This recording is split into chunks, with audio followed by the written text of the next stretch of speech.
Hello student. आज हम लोग जो फिजिक्स पढ़ते हैं ना बच्चों, हर चैप्टर में हम लोगों ने देखा होगा। जब हम लोगों ने सरफेस टेंशन पढ़ा था तो यहाँ पे क्या आ गया था, इलास्टिसिटी पढ़ा था। फिर कौन सा फोर्स था, जब हम लोग इलास्टिसिटी पढ़ रहे थे तो रीस्टोरिंग की बात हम लोग कर रहे थे। जब हम लोग सरफेस टेंशंस की बात कर रहे थे तो जो फोर्स लग रहा था वो सरफेस के टेंजेंशियल लग रहा था, यानी फोर्स के नेचर्स बदल रहे हैं।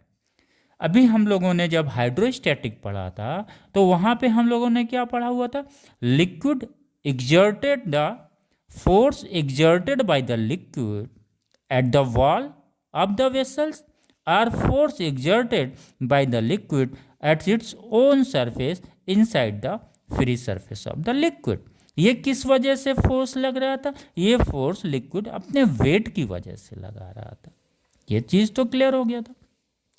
लेकिन वो दूसरा फिर हम लोगों ने इसी हाइड्रोस्टैटिक में हमने पढ़ा हुआ था कि जो लिक्विड मॉलिक्यूल्स है, वो लिक्विड्स मॉलिक्यूल्स क्या है, वो रैंडम मोशंस में होते हैं। इनका मोशंस थर्मल मोशंस कहलाता है।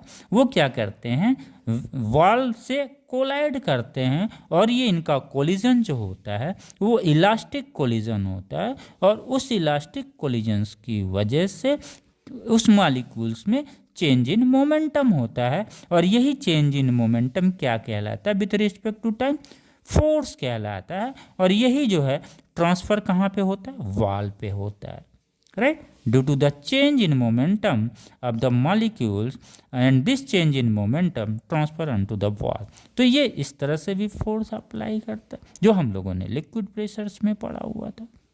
तो क्लियर हो गया बच्चों, लिक्विड प्रेशर में जो फोर्स हम पढ़ रहे थे, change in due to the change in momentum पढ़ रहे थे।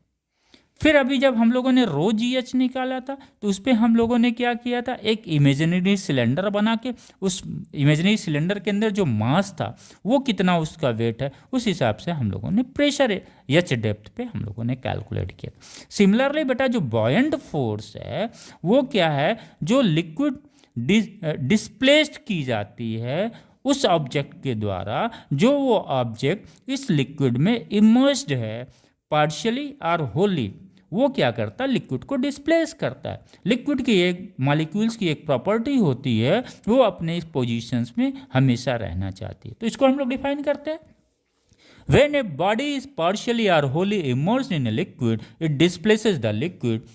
The displaced liquid has a tendency to regain its original position. Due to this nature of liquid, an upward force is exerted on the body by displaced liquid. Thank you.